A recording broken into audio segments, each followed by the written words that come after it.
Hello guys, आप सबका हमारे यूट्यूब चैनल पे स्वागत है। आइए आज हम जो है टीजीटी पीजीटी के क्वेश्चन ऑन साइंस के जो बाकी रह गए थे, यानी कि 24 से स्टार्टिंग करते हैं। आपका जो प्रीवियस ईयर का हम पेपर सेट करवा रहे थे। सबसे पहला क्वेश्चन है कि संश्लिष्ट रंजक की खोज की थी, किसने की थी? विलियम हेनरी पार्किन ने की है, मोरे ने की है, जेटी डिक्सन ने की थी, जॉर्ज ऑडिमॉस ने की है। तो राइट आंसर आपका क्या रहा? संश्लिष्ट रंजक की खोज विलियम हेनरी पर्किन ने की है। ये आप लोगों को हम कंटेंट प्रोवाइड कर रहे हैं, साथ में आप इसको भी देख करके जो है पढ़ सकते हैं। एक साथ में 4 क्वेश्चन तैयार हो जाएंगे। फिर आइए, लॉरेंस का निम्नलिखित में से क्या कार्य था? भोजन को ग्रसनी में जाने देना, भोजन को श्वास नली में जाने देना, या फिर भोजन को श्वास नली में जाने से रोकना। उपरोक्त में से कोई नहीं। तो इसका मेन कारण क्या होता है? वर्क भोजन को श्वास नली में जाने से रोकना। देखिए, ये चीज हम पहले भी बताए थे आप लोगों को। यहाँ पर क्या है कि ढक्कन के टाइप में होता है, यहाँ पे आपकी फूड पाइप होती है, यहाँ पर आपकी एयर पाइप होती है। जब आप भोजन करते हैं तो ये एक ही ढक्कन होता है, तो ये आकर इधर आ जाती है। उसके बाद में जब आप भोजन नहीं करते, सांस लेते, तो ये इधर आके इधर ढक जाती है। इसीलिए कहते हैं कि खाने के टाइम पर बोलना नहीं चाहिए। चलिए नेक्स्ट क्वेश्चन को देखते हैं कि कम प्रोटीन युक्त आहार उन रोगियों को दिया जाता है जो किससे ग्रसित होते हैं। तो कम प्रोटीन युक्त आहार किन्हें दिया जाता है? जो पीलिया से ग्रसित होते हैं, यानी कि जिनको जॉइंटिस होती है, वो कम प्रोटीन युक्त आहार को ग्रहण करते हैं। अब यहाँ पर क्या है कि इन लोगों को क्या देना चाहिए? जैसे हरी सब्जियां होगी, नारियल पानी, दही और छाछ, ताजे फल, मसूर की दाल आदि, ये सारी चीजें दे करके इन लोगों की बीमारियों को दूर किया जा सकता है। नेक्स्ट आइए, वस्त्रों पर नमूने छापने की सबसे प्राचीन हस्तविधि कौन सी है? ये वेरी इंपॉर्टेंट क्वेश्चन है, ये कई बार आपको प्रीवियस ईयर में मिलेगा। तो वस्त्रों पर नमूने छापने की सबसे प्राचीन विधि कौन सी आएगी? रोलर छपाई आएगी। देखिए, इसको भी एक बार पढ़ लेते हैं। वस्त्रों पर नमूने छापने की सबसे प्राचीन विधि हस्तविधि रोलर है। अब इसमें क्या करते हैं कि क्या रोलर प्रिंटिंग, जिसे सिलेंडर प्रिंटिंग या मशीन प्रिंटिंग भी कहा जाता है, कपड़ों पर एक प्रकार का कपड़ा प्रिंटिंग प्रक्रिया है, जिसे 1783 में स्कॉटलैंड के थॉमस बेल द्वारा पेमेंट कराया गया था। तो इसको बहुत ध्यान से देखेंगे कि सबसे प्राचीन कौन सी हो जाएगी? रोलर छपाई हो जाएगी। नेक्स्ट क्वेश्चन, एक बाजार जहां सभी विक्रेता समान वस्तुओं को समान कीमत में बेचते, वह क्या कहलाती है? थोक बाजार, पूर्ण प्रतियोगी बाजार, अपूर्ण प्रतियोगी बाजार, या फिर फुटकर बाजार। तो वो कौन सी बाजार कहलाती है? पूर्ण प्रतियोगिता बाजार कहलाती है। और इस बाजार में क्या होता है कि ग्राहक सड़क के किनारे जाकर के फेरी लगाकर सड़क के किनारे सब्जी बेचना, रोडवेज बसों में सामान बेचना, ये सारे कार्य करते हैं। चलिए नेक्स्ट देखते हैं। ये मुझे बहुत अच्छा लगा ये क्वेश्चन, आगे देखते हैं। प्रसार शिक्षा को ग्रामीण समाज में को उपयोगी ज्ञान देने की विधि कौन मानता है? तो इसको दहामा मानते हैं कि प्रसार शिक्षा के माध्यम से क्या होता है कि ग्रामीणों को जो है क्या करते हैं कि शिक्षित करने का प्रयास किया जाता है। किस प्रकार से? जैसे शिक्षा द्वारा ग्रामीणों, अनपढ़ों एवं बेरोजगारों को शिक्षित किया जाता है। नेक्स्ट आइए, उपभोक्ता संरक्षण अधिनियम कब लागू हुआ था? तो उपभोक्ता संरक्षण अधिनियम 1986 में लागू हुआ था। ये वेरी इंपॉर्टेंट है, ये आपका टेट में भी आ सकता है। आइए, 24 दिसंबर 1986 को तत्कालीन प्रधानमंत्री कौन थे उस टाइम पे? राजीव गांधी थे। देखिए, इसको भी बहुत ध्यान से पढ़ेंगे। राजीव गांधी ने पहल पर उपभोक्ता संरक्षण विधेयक संसद ने पारित किया था, इसे राष्ट्रपति द्वारा हस्तांतरित किया गया था। कौन सा सॉफ्ट आहार नहीं है? ये भी बहुत आता है, कौन सा सॉफ्ट आहार नहीं है, कौन सा पेय आहार नहीं है? तो सूप आता है आपका, सॉफ्ट आहार है या नहीं है? खीर है कि पुडिंग है या फिर खिचड़ी है? तो आपका क्या है? सूप नहीं होता है सॉफ्ट आहार। तो यहाँ पे क्या, खीर, पुडिंग, खिचड़ी, फल, दालें आदि सॉफ्ट आहार में आती है, जबकि सूप या शोरबा एक प्रकार के खाद्य पदार्थ हैं जो मीट और सब्जियों जैसी सामग्रियों को स्टॉक, जूस, पानी या किसी अन्य तरल पदार्थ के मिलाकर बनता है। नेक्स्ट आइए, साइटोप्लाज्म में उपस्थित प्रोटीन के अणुओं को क्या कहते हैं? साइटोप्लाज्म अमीनो अम्ल कहते हैं। बहुत ध्यान देंगे इस चीज को। अमीनो अम्लों को क्या कहते हैं? साइटोप्लाज्म में उपस्थित प्रोटीन के अणुओं को जो होते हैं आरएनए भी कहते हैं। और आरएनए का में यूरासिल नामक बेस पाया जाता है। एक सूत्री स्टैंडर्ड होता है, परंतु वायरस में यह द्विसूत्री या डबल हेलिकल भी होता है। यह कोशिका के अंदर केंद्रक तथा साइटोप्लाज्मा दोनों में पाया जाता है।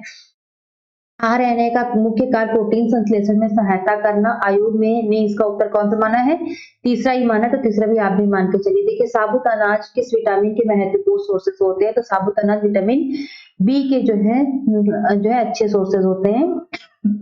अभी आप लोग को अगर चैप्टर वाइज चाहिए तो आप लोग हमें एक बार कमेंट जरूर करिएगा। आपको चैप्टर वाइज भी हम ये सारी चीजें पूरा विटामिन में, कौन से विटामिन में क्या पाया जाता है, कौन सा प्रोटीन पाया जाता है, किस आयु वर्ग के लोगों को कितना प्रोटीन, कैलोरी, ये सब लेना चाहिए, तो ये हम पूरा फ्लो चार्ट में आप लोग को समझा देंगे।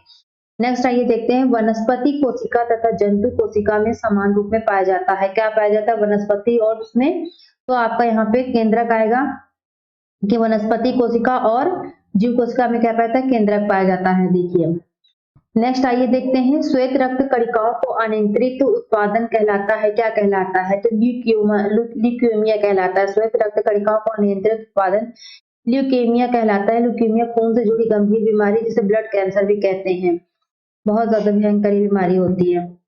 आइए नेक्स्ट देखते हैं, आंतरिक गृह सज्जा को प्रत्यक्ष रूप से प्रभावित करने वाला कारक है। मकान की संरचना, मकान का स्थान, या फिर दोनों, या फिर कोई नहीं। तो मकान की संरचना, देखिए घर की पहचान किससे होती है, लोगों के व्यक्तित्व से होती है। कहते हैं कि घर आपका जिस प्रकार से सुसज्जित होगा उस प्रकार से आप प्रेजेंट करेंगे कि आपकी किस प्रकार का आपका व्यक्तित्व है। ठीक वही चीज यहाँ पे बताई गई है। आंतरिक गृह सज्जा को प्रत्यक्ष रूप से प्रभावित करने वाले कारक मकान की संरचना है। गृह को सजाने संवारने की कला को गृह सज्जा या आंतरिक सज्जा कहते हैं। गृह सज्जा के उद्देश्य जिनमें सुंदरता, विव्यंजना, कार्यात्मकता, विविधता, मौलिकता, मितव्ययता आदि। नेक्स्ट आइए, निम्न में से संज्ञानात्मक विकास की कौन सी अवस्था जन्म के 2 वर्ष के मध्य मानी गई है। ये वेरी इंपॉर्टेंट है। इसमें जो है, जो पियाजे जी ने दिया था कि कौन सी अवस्था किस टाइम की होती है, और ये आपका टेट सीटेट की सारी आपको टीजीटी पीजीटी से लेकर के टेट सीटेट सब चीजों में आ जाएगा। बहुत ध्यान देंगे और इसमें क्या करेंगे कि सारी स्टेजेस को पढ़ लेंगे। तो यहाँ पे क्या पूछा गया, संज्ञानात्मक विकास की बात की गई, तो संवेदी पेशी अवस्था आ जाएगी, यानी कि सेंसरी मोटर स्टेज आ जाएगी। और इनकी जितनी भी स्टेजेस हैं इनको बहुत ध्यानपूर्वक पढ़ लेंगे कि सेंसरी मोटर स्टेज आपकी कब से होती है, 2 वर्ष तक होती है, यानी कि जन्म से 2 वर्ष तक होती है। फिर आता है कि प्री ऑपरेशनल स्टेज आपकी 2 से 7 वर्ष की होती है। फिर आता है कंप्लीट ऑपरेशनल अवस्था स्टेज जो आपकी मानी गई वो किस ईयर से मानी गई, 7 वर्ष से 12 वर्ष तक। फिर अमूर्त संक्रियात्मक अवस्था, फॉर्मल ऑपरेशनल स्टेज। इन सारी स्टेजेस को हिंदी और इंग्लिश दोनों लैंग्वेज में पढ़ लेंगे। ये वेरी इंपॉर्टेंट क्वेश्चन है। नेक्स्ट आइए, नेक्स्ट आता है आपका, किस तत्व के पाए जाने के कारण विटामिन नाम दिया गया है, यानी कि कौन सा ऐसा तत्व पाया जाता है जिसके कारण विटामिन का नाम विटामिन रखा गया है। तो नाइट्रोजन के पाए जाने के कारण इसका नाम विटामिन रखा गया। नाइट्रोजन तत्व के पाए जाने के कारण विटामिन नाम दिया गया है। नाइट्रोजन की खोज 1773 में स्कॉटलैंड के वैज्ञानिक डैनियल रदरफोर्ड ने की थी। यह एक रासायनिक तत्व है जिसका प्रतीक N है। ठीक है, नेक्स्ट आइए, छोटी आंत 3 भागों में बटी होती, पक्वास से मध्यांत्र और यह आपका जाएगा शोषांत हो जाएगा। चलिए नेक्स्ट आता है, उद्देश्यों का विकास किसका चरण है। तो उद्देश्यों का विकास किसका चरण आता है, नियोजन का आता है, क्योंकि जब कोई योजना आता है तभी उद्देश्य माने आते हैं। नेक्स्ट आइए, वैसोप्रेसिन को डैश में से किसने जाना था, तो इसको किसने जाना था, एंटी डाई यूरेटिक हार्मोन ने जाना था। इसकी जो ये कंटेंट दिया गया है इसको आप लोग बहुत ध्यान से पढ़ लीजिएगा। फिर नेक्स्ट आइए, अम्लीय वर्षा की खोज की थी, तो अम्लीय वर्षा की खोज किसने की थी, तो रॉबर्ट हेंस स्मिथ ने की थी। और देखिए एक चीज और पूछते हैं कि ताजमहल में जो बारिश होती है, बारिश होने के कारण ताजमहल का पीला पड़ने का कारण क्या है, तो ये अम्लीय वर्षा ही होती है। नेक्स्ट आइए, ऐच्छिक तंत्रिका तंत्र को किस नाम से जाना जाता है, तो ऐच्छिक तंत्रिका तंत्र को केंद्रीय तंत्रिका तंत्र के नाम से जाना जाता है। और ये ऐच्छिक तंत्रिका तंत्र कहाँ पाई जाती है, देखिए मस्तिष्क तथा मेरुरज्जु मिलकर केंद्रीय तंत्रिका तंत्र का स्थापना करते हैं, जिनसे हमारी वो जो अपनी इच्छा अनुसार चलते हैं। दिए हुए अंक वितरण के समस्त अंकों को जोड़कर उनकी संख्या से भाग देने से जो मान प्राप्त होता है उसे क्या कहते हैं, तो उसको क्या कहते हैं, मध्यमान कहते हैं। देखिए इसको बहुत ध्यान से पढ़ेंगे, इसके भी क्वेश्चन बहुलक और मध्यिका मध्याह्न के आते हैं। एक दो क्वेश्चन तो आते ही आते हैं। जब किसी एक समूह के आंकड़ों तथा अथवा प्राप्त अंकों को जोड़कर समूह की संख्या से विभाजित किया जाता है तो प्राप्त राशि को उस समूह के आंकड़ों का मध्यमान कहा जाता है। मध्यमान एक ऐसा स्थिर अंक होता है जो पूरे समूह को प्रतिनिधित्व करता है। मध्यमान ज्ञात करने का सूत्र है मध्यमान मूल्यों या प्राप्तांकों का योग अपॉन पदों की संख्या। नेक्स्ट आइए, राष्ट्रीय प्रौढ़ शिक्षा कार्यक्रम की शुरुआत हुई थी, कब हुई थी, 1978 में हुई थी। नेक्स्ट आइए, रंगने की प्रतिरोधी विधि है, क्या है, ठप्पा छपाई है, बंदेज बांधनी रंगाई है, बाटिक रंगाई है, स्टेंसिल छपाई है, तो यहाँ पे क्या जाएगा, बाटिक रंगाई हो जाएगी। नेक्स्ट आइए, बड़ी आंत का भाग है, क्या है, अध्यांत्र है, कोलन है, मलाशय या फिर ये सभी है, तो ये सभी जो है बड़ी आंत के जो है भाग होते हैं। चलिए नेक्स्ट देखते हैं। नेक्स्ट क्वेश्चन आता है कि हृदय सेप्टम की सहायता से 2 भागों में विभक्त होता है जिसके घटक है मायोकार्डियम एवं नेक्स्ट क्या आएगा, एंडोकार्डियम। ये भी क्वेश्चन बहुत पूछा गया है, 2-3 बार पूछा ही गया है।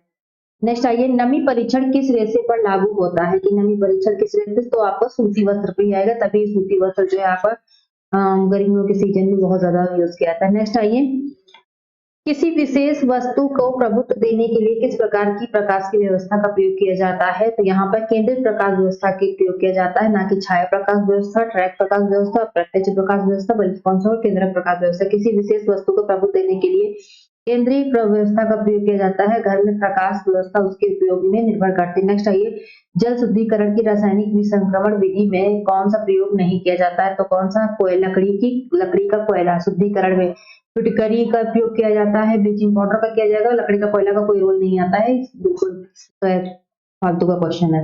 नेक्स्ट आइए, एक पूर्ण हृदय चक्र की अवधि होती है तो कितना होता है, 0.8 सेकेंड होता है। ठीक है, नेक्स्ट आइए, आरबीसी में क्या नहीं होता है, तो आरबीसी में क्या नहीं होता है, केंद्रक नहीं होता है, या फिर हीमोग्लोबिन नहीं होता, या फिर प्लाज्मा नहीं होता, पानी नहीं होता। सीधी सी बात है, हीमोग्लोबिन तो उसमें होता ही होता है, प्लाज्मा भी होता है, पानी भी होता है, क्या नहीं होगा, केंद्रक नहीं होगा। तो आपका क्या हो जाएगा, राइट आंसर आपका क्या आएगा, केंद्रक हो जाएगा। ठीक है, चलिए अब आज के लिए इतना ही काफी है। इतने क्वेश्चन 50 क्वेश्चन हमने सॉल्व करा दिए। नेक्स्ट वीडियो में आप लोगों को इसके आगे के क्वेश्चंस मिलेंगे, तब तक के लिए आप लोग जुड़े रहिए हमारे साथ, और हमारे जितने भी क्वेश्चन बताए गए हैं उनको बहुत ध्यान पूर्वक पढ़ें, साथ साथ में जो कंटेंट आपको हमने दिया है उसको भी बहुत ध्यान से पढ़ें, और जो भी समस्या आप लोग कमेंट बॉक्स में कमेंट जरूर करें, जिससे हमें पता चल सके कि जो हम लोग अपना योगदान आप लोग के साथ दे रहे हैं, अपना प्रयास दे रहे हैं, वो सफल है या नहीं है। Thank you.